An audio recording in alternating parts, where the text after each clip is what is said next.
বাংলাদেশকে তুমি একটা দেশ ভাবো, আর আমি ওটাকে একটা পাজল দেখি। আমি একে একে তার টুকরোগুলো খুলে ফেলব, আর কেউ কিছু বুঝে ওঠার আগেই সব শেষ।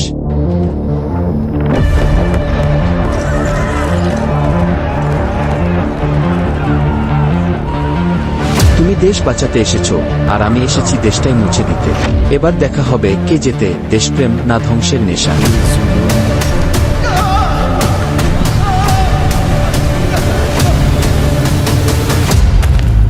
আর মরার ভয় জান না